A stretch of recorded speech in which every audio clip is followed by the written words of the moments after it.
Assalamualaikum warahmatullahi wabarakatuh. Om Swastiastu, Namo Buddhaya, Salam Kebajikan.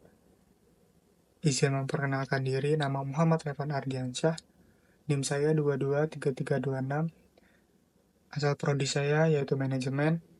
Di sini saya membuat video pembelajaran ini atau video presentasi ini untuk menyelesaikan tugas UTS mata kuliah Manajemen Sumber Daya Manusia. Materi yang saya bawa yaitu tentang manajemen sumber daya manusia mengenai konsep, strategi perencanaan, dan pengembangan kompetensi. Tanpa berlama-lama, mari kita simak video presentasi dari saya. Baik, judul yang saya bawa yaitu Manajemen Sumber Daya Manusia, yang di dalamnya ada konsep, strategi perencanaan, dan pembangunan kompetensi. PowerPoint ini dibuat pada hari Selasa, tanggal 3 Desember tahun 2024. Untuk dosen pengampunya yaitu Bapak Asep Rafiuddin, SEMM.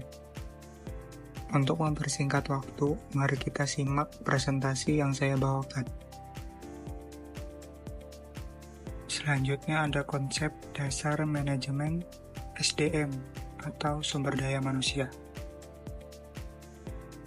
Pengelolaan strategis sumber daya manusia adalah proses mengatur dan memanfaatkan tenaga kerja secara efektif untuk mencapai tujuan organisasi. Ini melibatkan perencanaan, pengembangan, dan pengelolaan karyawan agar selaras dengan visi, misi, dan strategi organisasi. Pertama ada perekrutan dan seleksi karyawan, yaitu memastikan proses rekrutmen yang efisien untuk mendapatkan talenta terbaik sesuai kebutuhan organisasi. Yang kedua, mengembangkan kompetensi karyawan, yaitu melakukan pelatihan, pengembangan karir, dan program peningkatan keterampilan untuk memastikan karyawan mampu menghadapi tuntutan kerja. Lalu selanjutnya yang ketiga, meningkatkan produktivitas dan kepuasan kerja, yaitu menciptakan lingkungan kerja yang mendukung produktivitas serta program untuk menjaga kepuasan dan kesejahteraan karyawan. Lalu yang terakhir yaitu menjaga hubungan kerja yang sehat, yaitu mengelola hubungan antar karyawan dan antar karyawan dengan manajemen, termasuk menangani konflik dan memastikan kepatuhan terhadap peraturan ketenaga kerjaan. Di slide selanjutnya yaitu ada perencanaan sumber daya manusia, langkah-langkah strategis. Untuk yang pertama yaitu analisis kebutuhan sumber daya manusia. Tujuannya yaitu mengidentifikasi kebutuhan, kompetensi, dan jumlah tenaga kerja. Langkah ini mencakup analisis jabatan atau job analysis untuk mengetahui keterampilan, pengetahuan, dan atribut yang dibutuhkan. Pada proses dalam analisis kebutuhan sumber daya manusia juga ada beberapa macam, yaitu yang pertama analisis jabatan atau job analysis, yaitu dilakukan untuk memahami detail pekerjaan tertentu, termasuk tugas, tanggung jawab, keterampilan, pengetahuan, dan atribut yang dibutuhkan. Hal ini membantu dalam menyusun deskripsi dan spesifikasi pekerjaan yang akurat. Lalu selanjutnya ada identifikasi kompetensi. Kompetensi meliputi kombinasi keterampilan teknis, pengetahuan, dan atribut perilaku yang dibutuhkan untuk setiap peran dalam organisasi. Lalu poin yang ketiga, pengukuran gap sumber daya manusia, yaitu membandingkan ketersediaan sumber daya manusia saat ini dengan membutuhkan untuk menentukan celah yang harus diisi melalui pelatihan, rekrutmen, atau restrukturisasi. Untuk yang kedua, yaitu forecasting sumber daya manusia. Tujuannya memproyeksikan kebutuhan tenaga kerja di masa depan berdasarkan tren organisasi pasar atau perubahan teknologi. Dan juga peramalan dilakukan melalui analisis dan historis penilaian resiko dan simulasi kebutuhan karyawan di masa depan. Nah, pada nomor 2 ini, yaitu forecasting sumber daya manusia, ada beberapa proses. Yang pertama, analisis data historis yang melibatkan peninjauan tren masa lalu terkait tenaga kerja seperti tingkat turnover, tingkat rekrutmen, dan perubahan peran organisasi. Poin yang kedua, identifikasi faktor eksternal, yaitu termasuk perubahan pasar tenaga kerja, kemajuan teknologi, atau peraturan pemerintah yang mempengaruhi kebutuhan sumber daya manusia. Dan yang terakhir, simulasi dan penilaian resiko, menggunakan alat seperti analisis skenario untuk memperkirakan berbagai kebutuhan karyawan di masa mendatang.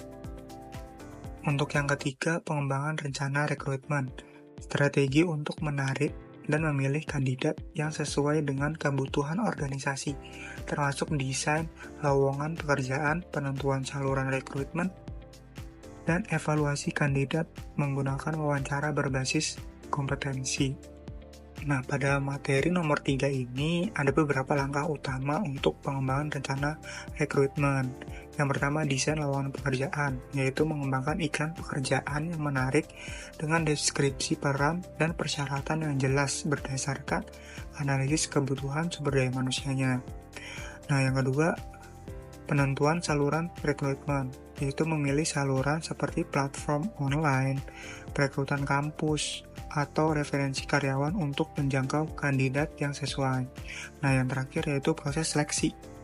Pada proses seleksi ini termasuk wawancara berbasis kompetensi, tes teknis, atau penilaian psikologi untuk menilai kesesuaian kandidat dengan organisasi. Nah, untuk yang terakhir yaitu evaluasi dan penyesuaian, yaitu tujuannya memastikan bahwa strategi sumber daya manusia tetap relevan dengan perubahan kebutuhan organisasi, yaitu melibatkan audit sumber daya manusia, evaluasi kinerja, dan penyesuaian rencana berbasis hasil implementasi. Pada evaluasi dan penyesuaian ini ada beberapa proses evaluasi. Yang pertama, audit sumber daya manusia, yaitu mengevaluasi kinerja dan efisiensi strategi sumber daya manusia berdasarkan indikator yang telah ditentukan seperti retensi karyawan, tingkat produktivitas, atau biaya per rekrutmen. Yang kedua, penyesuaian berbasis data jika ditemukan celah untuk ketidaksesuaian strategi sumber daya manusia disesuaikan untuk lebih relevan dengan kebutuhan organisasi yang dinamis. Yang terakhir yaitu evaluasi berkelanjutan, yaitu strategi sumber daya manusia perlu ditinjau secara berkala untuk penyesuaian dengan perubahan organisasi untuk pasar. Untuk materi selanjutnya yaitu pelatihan dan pengembangan sumber daya manusia. Pengembangan sumber daya manusia sangat penting bagi kelangsungan hidup dan kesuksesan organisasi baik di sektor publik maupun swasta. Beberapa alasan mengapa pengembangan sumber daya manusia menjadi faktor kunci, yaitu antara lain yang pertama ada meningkatkan efisiensi dan produktivitas kerja, yaitu pengembangan sumber daya manusia melalui pelatihan dan pembelajaran memungkinkan karyawan untuk bekerja lebih efektif dan efisien. Karyawan yang terampil dapat menyelesaikan tugas lebih cepat, meminimalkan kesalahan, dan menghasilkan kualitas kerja yang lebih baik. Hal ini berimbas langsung pada peningkatan produktivitas secara keseluruhan. Misalnya, pelatihan teknis atau pembelajaran keterampilan baru memungkinkan mereka untuk beradaptasi dengan perubahan teknologi yang tuntutan pasar yang cepat berkembang, meningkatkan motivasi kepuasan karyawan. Yang kedua ada meningkatkan motivasi dan kepuasan karyawan. Pengembangan karyawan memberikan mereka peluang untuk berkembang yang dapat meningkatkan rasa kepuasan kerja. Ketika karyawan merasa dihargai dan diberikan kesempatan untuk belajar, mereka akan lebih termotivasi untuk bekerja keras. Organisasi yang berfokus pada pengembangan karyawan dapat meningkatkan retensi karyawan dan menurunkan angka turnover karena karyawan merasa karir mereka berkembang di dalam perusahaan tersebut. Dan yang terakhir ada menyiapkan karyawan untuk posisi strategis di masa depan. Organisasi yang memiliki rencana pengembangan karir dapat mempersiapkan karyawan untuk mengisi posisi-posisi penting di masa depan. Dengan program pengembangan kepemimpinan dan suksesi, organisasi dapat mengidentifikasi potensi karyawan yang siap untuk naik jabatan, mengurangi biaya rekrutmen eksternal, dan memastikan keseimbangan bisnis. Ini juga menciptakan lingkungan yang lebih stabil dan responsif terhadap tantangan eksternal.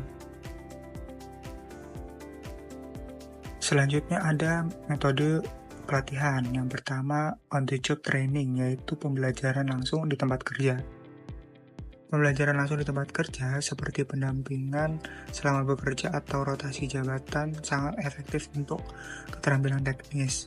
Pelatihan ini dilakukan langsung di tempat kerja dan memberi karyawan kesempatan untuk belajar dengan cara melakukan tugas mereka secara nyata. Metode ini sangat efektif karena karyawan dapat langsung mengaplikasikan keterampilan yang dipelajari dalam situasi kerja sehari-hari. Contohnya termasuk pembimbingan langsung, rotasi pekerjaan, atau shadowing, yaitu mengikuti rekan kerja senior. On-the-job training membantu karyawan belajar secara praktis dan lebih mudah beradaptasi dengan pekerjaan mereka. Lalu yang kedua ada off-the-job training, yaitu workshop, seminar, atau pelatihan di luar organisasi. Pelatihan ini dilakukan di luar organisasi atau di luar lingkungan kerja, misalnya melalui seminar, workshop, atau kursus yang diadakan oleh lembaga eksternal. Off-the-job training memberikan ruang bagi karyawan untuk mempelajari hal-hal baru tanpa mengganggu tugas sehari-hari. Metode ini berguna untuk pengembangan keterampilan umum seperti manajemen waktu, komunikasi, atau keterampilan teknis yang lebih mendalam. Selain itu, off-the-job training juga sering digunakan untuk pengembangan soft skill yang tidak dapat dilakukan di tempat kerja. Yang ketiga ada coaching dan mentoring, yaitu pendampingan langsung oleh senior.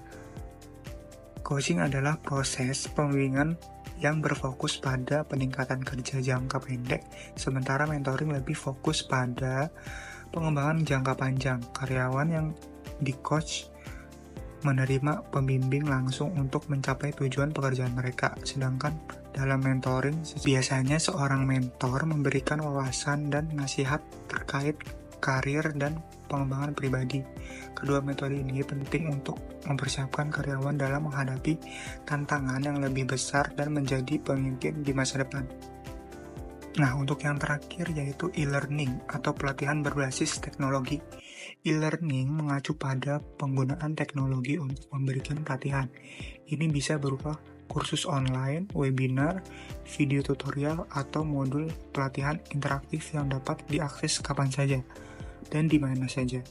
E-learning memungkinkan organisasi untuk memberikan pelatihan yang lebih fleksibel dan hemat biaya, terutama jika karyawan tersebar di berbagai lokasi.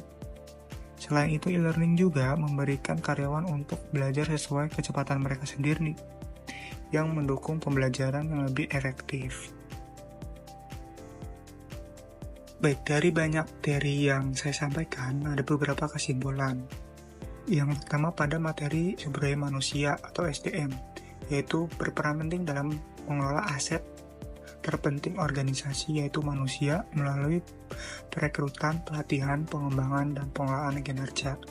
Yang kedua yaitu perencanaan SDM, proses strategis yang melibatkan analisis kebutuhan tenaga kerja, peramalan, serta pengembangan rencana untuk memastikan organisasi memiliki sumber daya yang tepat untuk mencapai tujuannya. Nah, selanjutnya pelatihan dan pengembangan sumber daya manusia. Kesimpulannya merupakan investasi penting untuk meningkatkan kompetisi, produktivitas, dan motivasi karyawan. Berbagai metode seperti on-the-job training, coaching, dan e-learning dapat digunakan sesuai kebutuhan organisasi. Dan untuk yang terakhir, integrasi yang efektif, yaitu manajemen sumber daya manusia yang terencana dan pengembangan kompetensi yang berkelanjutan menciptakan tenaga kerja yang adaptif, kompeten, dan siap menghadapi tantangan organisasi di masa depan. Nah, untuk materi yang saya sampaikan, teman-teman bisa akses dari website yang saya lampirkan pada video ini, atau teman-teman juga bisa scan barcode. Udah saya sediakan juga di dalam video ini. Dan ya itu saja yang dapat saya sampaikan. Semoga apa yang saya sampaikan teman-teman bisa paham dan juga bermanfaat untuk kita semua.